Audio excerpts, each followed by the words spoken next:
You DJ, but you mostly do live shows. That's correct, yes. Why is that? Why do you prefer live shows like the one you're giving tonight here in Brest? I'm gonna be very honest. I used to be a DJ, and I always imagined that electronic music is something that you do alone in the studio. And then my vision of my philosophy of for the performance was always playing records, playing other people's records. And it was about 15 years ago when I gave a try to the live thing. I have to be honest, it was at first it was in a way it was also a market decision. I just wanted to put my name out there, and I would try anything just to be able to travel the world at that time. And I imagined I would play a couple of live shows. I had good back catalog, and my agent at that time, he told me, why you don't give it a try? It's gonna attract some attention. So I thought I'm gonna do a couple of shows, and then I'm gonna come back to DJing. But somehow overnight I became successful with a live set, which was good. But then it took me about 2 years to actually learn how to do it properly and to start liking it, because at first for me it was not that interesting, because I pretty much used to do it like a concert. I used to have a set list, and I used to play the same stuff. And over time I developed a system which allowed me to perform like a DJ, but not with other people's records, but literally creating some of the records on the fly on stage. So yes, now for most of the times I just play my music, and at the moment I'm quite happy with it. So you improvise a lot on stage. I do. And is it part of the fun now? Is it become part of the fun? Is something you're addicted to in a sense? Yes. Well, the amount of improvisation goes up and down. I think my highest level of improvisation I achieved a couple of years ago before the pandemic, and now I take a little bit step back, and by that I don't mean I don't improvise anymore, and I don't mean that the sets are similar or the same, but before the pandemic I used to create a lot of the sounds on the fly, and now what I feel is the younger generation of producers, they really upgraded their skills, and they create a massive wall of sound. And for me now it's very difficult with my toys to create the same massive sound on the fly.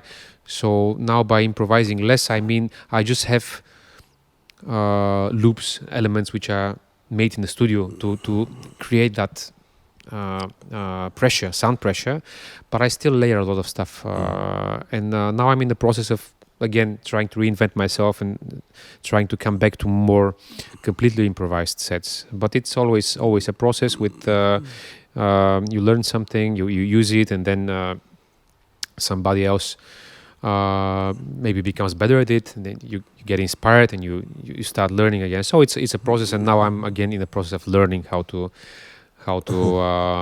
make the format more open.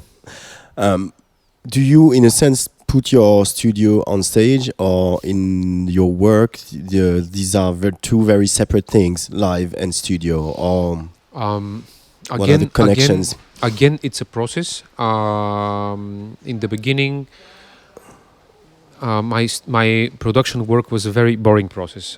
First of all, I didn't own much equipment when I started. I just had a laptop and a mouse, and that was it for about 10 years. So I was basically drawing things on my screen, and then the result would be to get a sound out of it, and programming events on the computer with letters and numbers, and then I would get a result, which was totally opposite to playing live. And then I started touring live. I started enjoying it, and I started incorporating those live elements in the studio to a point where almost both setups merged, and my studio became almost like a live concert hall. But now I step back, and I come back to using my computer more, because I also think that the computer tools now are quite interesting, and I'm a little bit back to programming music. I still have equipment in the studio. Actually, I collected a lot of stuff and I haven't sold anything. But now, in order to get the job done and in order to at least try to be original, I use maximum one vintage or one, hardware equipment, and then I'm back again at using my computer more, and more or less trying to create my own tools and then create music with them, which the software allows me to. You talk about the younger generation earlier, and what's funny, and especially we see that here at Astropolis, is that the younger generation tend to blend everything in, techno, house, EBM, whatever. And in a sense, that's what you've been doing all your career, way before that, mixing techno and house and broken beat in that level. Is that you were pioneer in a sense, but still, how does the younger generation, inspire you and keeps you, like you said, helps you reinvent yourself all the time? Well, thank you for saying that. About the pioneer part, I disagree. I follow.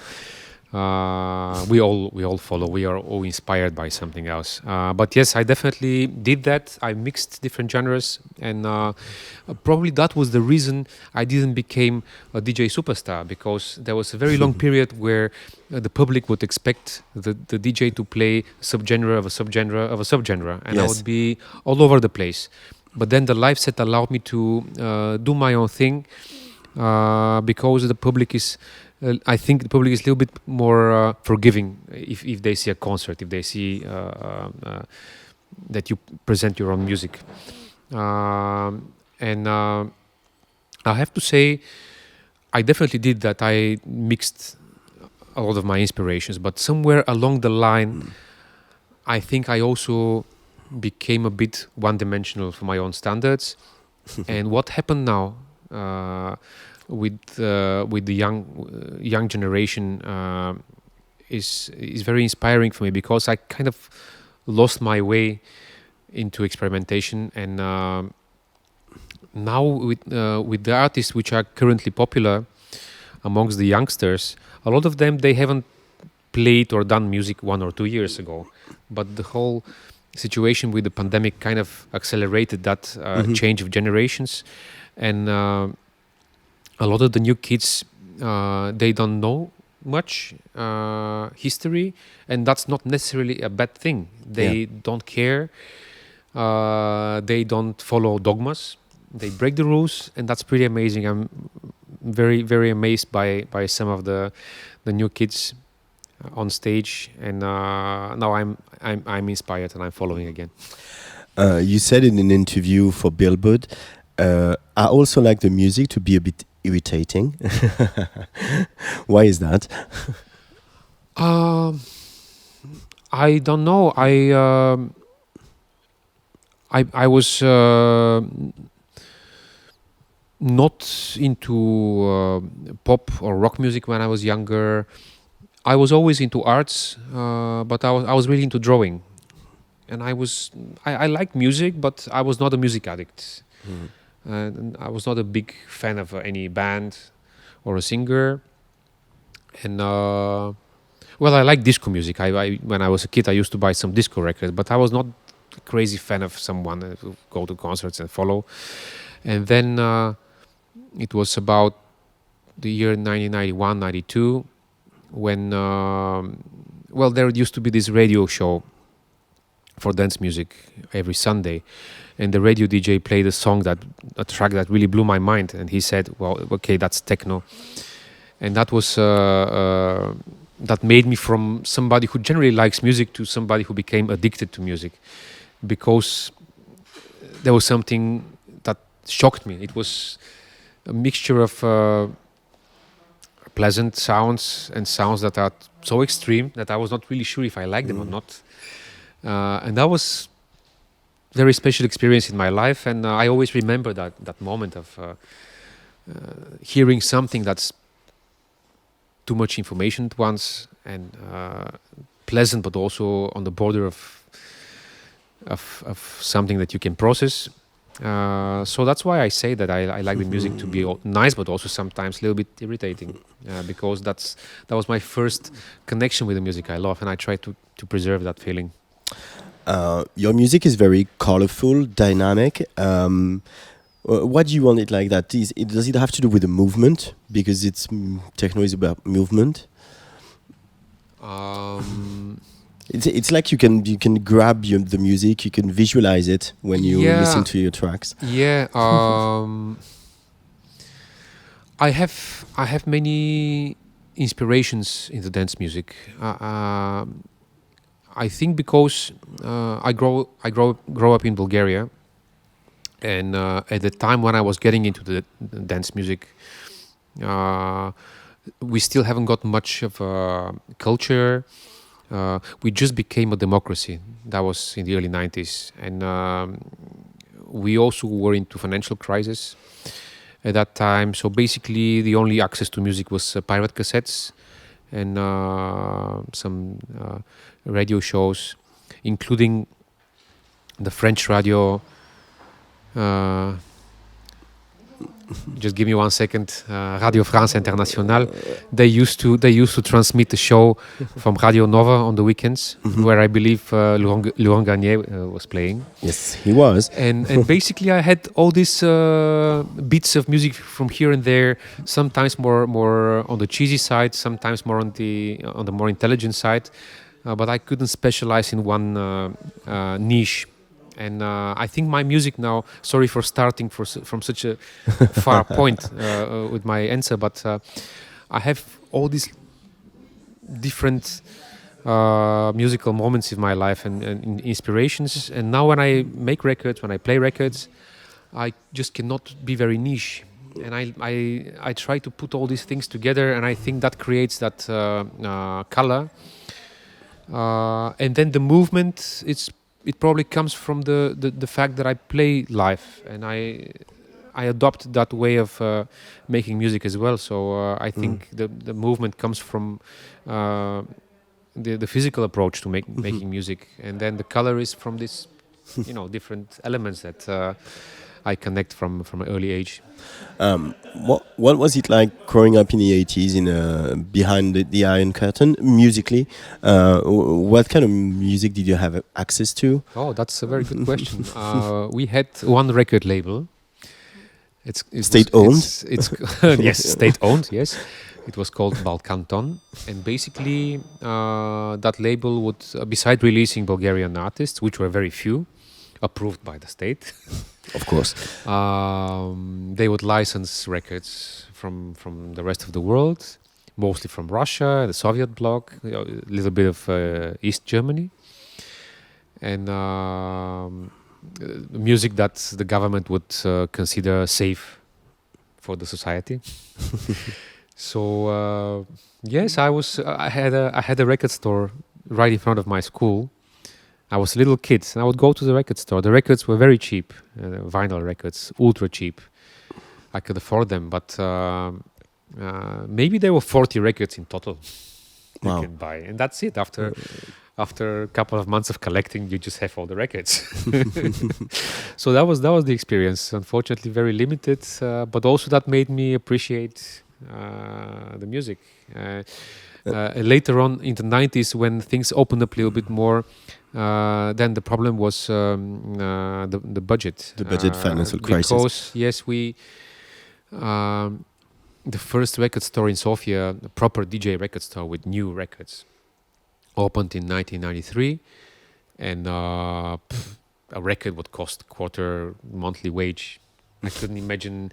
And I think the clubs back then, I believe the clubs, they must had some sort of a budget to buy records for the club. I cannot imagine otherwise how the DJs would be able to afford it. Wow. So I was not frequently buying records. And then again, I was limited. The music was there, but I couldn't have it, couldn't own it. And that also made me very passionate about music, because this was, I couldn't get it. And it was also something mysterious. And I don't want to say that now things are worse. Things are just different. But unfortunately, I have a little bit less fire for finding new music, because it's the music finds me. Music finds you. You want it or not. It just screams at you all the time. So that was it. That's the world we live in now. But to finish on that, was there still some sort of reckoning after the Soviet bloc went down, and like music, like there was in Germany, in Berlin, for instance, where people Absolutely. just dove into techno. Absolutely. We actually had an amazing scene. The first big rave in Bulgaria was in 1994. There were clubs before that, nightclubs, where the DJs would mix EBM, industrial music, with some sort of techno, early hardcore breakbeats. You would hear Nine Inch Nails, The Prodigy, Future Sound of London, Joy Beltram, and Richie Houghton in one and some top 40 hits in one night. That was the clubs. And then 94 was the first big rave. Also musically was very mixed. But the people adopted the music and the expressing themselves immediately. People loved the idea to dress up differently. Also, there was a very interesting phenomenon. Mid-90s, early to mid-90s, the organized crime in Bulgaria emerged, and also people were very poor, and everybody, even on the lower level, would struggle with crime. But on the big raves, that was the safest place. You go to a big party, big room, 15,000 people. You leave your jacket, everything in the middle of the floor.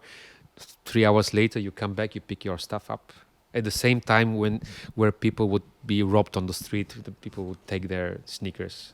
But in the raves, that was a safe space, and it was not just the music, just the general energy on those events was amazing. To finish up, you've released new music recently, an EP, a single, collaborative, both of them. Is there a new album on the way, KiNK?